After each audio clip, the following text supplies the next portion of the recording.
आपकी क्या स्टैंड है ये भी मांग रहे हैं.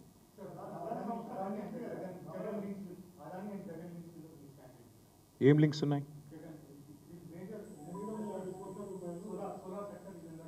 See, if there is like yesterday, Mr. Adani it was announced and it was announced by the court that Adani garu ముడుపులు ఇచ్చారు అని నిన్న చెప్పారు.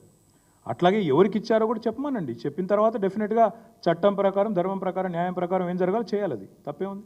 అది ఎవరికి ఇచ్చినా సరే, లంచం ఎవరికి ఇచ్చినా సరే, అది ఎవరైనా సరే, మీరు అన్నట్టు జగన్ గారా లేకపోతే ఇంకొకరా నాకు తెలియదు. నిజమే అయితే అది తప్పకుండా చర్య ఉంటుంది, తీసుకోవాలని నేను కోరుతాను. బ్రదర్, ఇప్పుడు నేను కూడా ఖండిస్తా, దానికి ఏముంది, ఖండించడానికి ఏముంది? అది కోర్టు కదా. కోర్టులో తీర్పు వచ్చినా కూడా నేను ఖండిస్తున్నా అంటే, కోర్టు తీర్పు వస్తే అప్పీల్కోవాలి. ఖండిస్తా అంటే ఎట్లా కుదురుతుంది?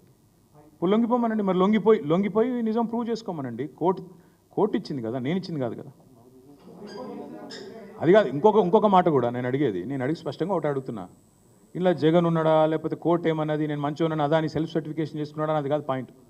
రాహుల్ గాంధీ నీతేంది పోయి నాకు అర్థం కాదు. నేను గంట సేపు ఉపన్యాసం ఇస్తాడు, వాళ్ళ ప్రభుత్వం ఇక్కడ అదాని గారికి ఎర్ర కార్పెట్ వరుస్తుంటే దానికి సమాధానం చెప్పే బాధ్యత లేదా? చెప్పరా? మహారాష్ట్రలో దొంగ అవుతాడు, ఇక్కడ మంచోడు అవుతాడు. అసలు నిజంగా కాంగ్రెస్ పార్టీ మీద రాహుల్ గాంధీకి ఏమైనా కంట్రోల్ ఉందా? పూర్తిగా అదుపాపి నెల తప్పిపోయారు అందరూ. అందుకే అడుగుతున్నాం.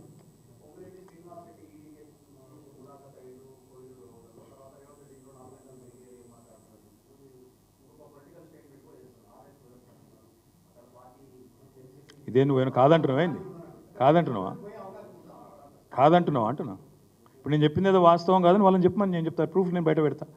పొంగులేటి